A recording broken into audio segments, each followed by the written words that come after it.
আজকে না একটা অন্য রকমভাবে মুরগির ঝোল রান্না করব। তো সেই ঝোলে পড়বে হচ্ছে কাঁচা পেঁপে। হ্যাঁ, ঠিকই শুনছো তোমরা। আজকে আমি পেঁপে দিয়ে আলু দিয়ে মুরগির মাংসের ঝোল করব। যারা রুগী বা যারা অসুস্থ তাদেরকে ডাক্তারে বলে যে হালকা পাতলা ঝোল করে খেতে। তো তারা তো আর মানে কি বলবো, মানে কষা কষা মাংস তো তাদের জন্য তো হয় না। তো তারা যদি এরকম পেঁপে দিয়ে হালকা করে মুরগি মাংসের ঝোল করে খায় না, তাদের জন্য কিন্তু এটা অনেকটাই উপকারী। তবে আজকে আমি একটু মশলাটা বেশি পরিমাণেই দিয়েছি, তোমরা চাইলে একটু কম কম করে দিয়ে নিতে পারো। রান্নাটা শুরু করার আগে আমি ওই কারণে তোমাদেরকে জানিয়ে দিলাম। কড়াই গরম হয়ে গেছে, এখন আমি দিয়ে দিলাম হচ্ছে সর্ষের তেল। তেলটা গরম হয়ে যাওয়ার পর এখানে আমি পেঁপেগুলোকে দিয়ে দিলাম। এবার আমি পেঁপেগুলোকে লাল লাল করে ভেজে নেব। একদম সুন্দর করে লাল লাল করে একটু ভেজে নিতে হবে। খুব সুন্দর লাগে এই ঝোলটা খেতে। এখন আমি পেঁপেগুলোকে এবার তুলে নেব। একেবারে লাল লাল করে ভাজা হয়ে গেছে। এই যে, এখন আমি ওই তেলের মধ্যে আলুগুলোকে দিয়ে দেবো।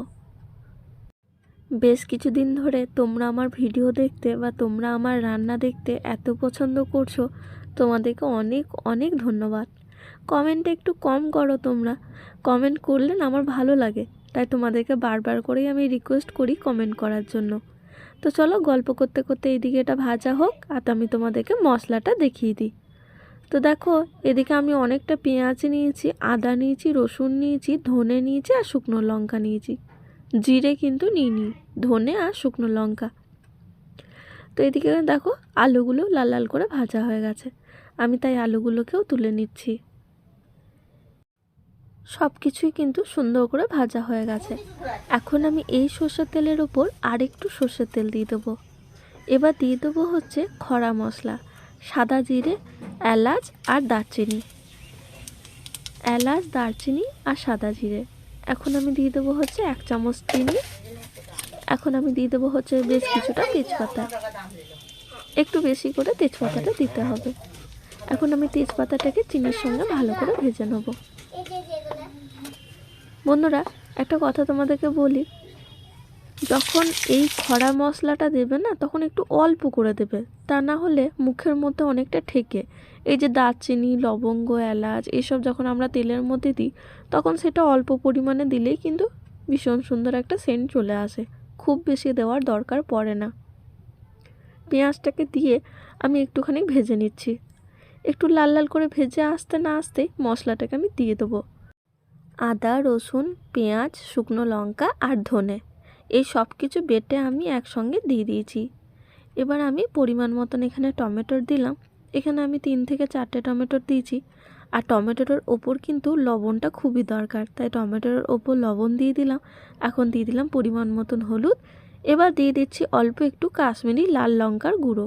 এটা কিন্তু ঝাল হয় না, তোমরা তো জানোই। এখন আমি দিয়ে দিলাম হচ্ছে একটুখানি চিকেন কারি মশলা। ব্যাস, আমি এখানে আর কোনো রকম কোনো কিছু মশলা দেবো না। এবার আমি কন্টিনিউ এই মশলাটাকে ভালো করে কষাতে থাকবো। এবার যত ইচ্ছা তত খুন্তি নাড়িয়ে যাও আর সুন্দর করে মশলাটাকে কষাতে থাকো। কি দুর্ধর্ষ একটা সেন্ট উঠছে না এখান থেকে, কি বলবো তোমাদেরকে। মানে চিকেন না পড়ার আগেই কিন্তু মশলাটা এত মিষ্টি একটা সুগন্ধ বেরোয়, মানে দারুণ সুন্দর লাগে এই সুগন্ধটা। এখন আমি মশলাটা কষিয়ে নেওয়ার পর এখানে আমি চিকেনগুলোকে দিয়ে দেবো। তোমরা একটা জিনিস লক্ষ্য করো, কড়াইয়ের কানায় কানায় কিন্তু আস্তে আস্তে তেল ছাড়তে লেগে গেছে। তো তাহলে তোমরা বুঝতেই পারছো যে মশলাটাকে আমি কত সুন্দরভাবে কষিয়েছি।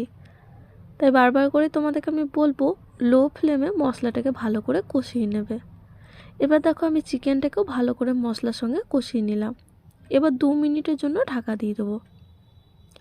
2 মিনিট পর ঢাকাটা খুলে আমি আবারও চিকেনটাকে মশলার সঙ্গে কষিয়ে নেব।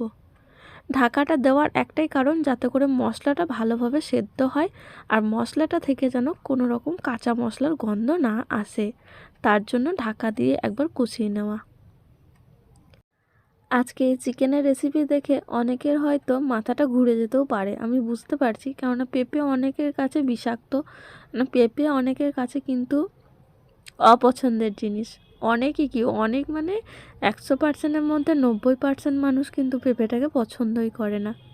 তবু বলবো একবার এইভাবে চিকেনের রান্নাটা পেঁপে দিয়ে আলু দিয়ে করে খাবে, ভুলতে পারবে না।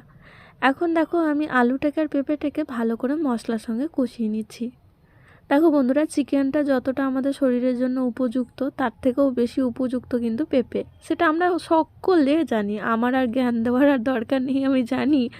তবুও আমি তোমাদেরকে বলছি যে পেঁপেটা যদি এভাবে আমরা করে খাই না, তাহলে পেঁপেটার প্রতি আমাদের বিরক্ত লাগবে না। তবে পেঁপের তরকারি যদি আমরা শুধু করে খাই, মানে আলু পেঁপের তরকারি বা সয়াবিন আলুর তরকারি পেঁপে দিয়ে, তাহলে কিন্তু আমাদের কিন্তু খেতে এই তরকারিটা রুচি হয় না।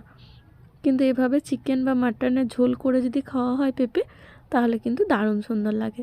একটুখানি বাটা ধোয়া মশলা জল দিয়ে আমি একটু কষিয়ে নেওয়ার পর এখানে আমি পরিমাণ মতন এবার ঝোলের জন্য জলটা দিয়ে দিলাম।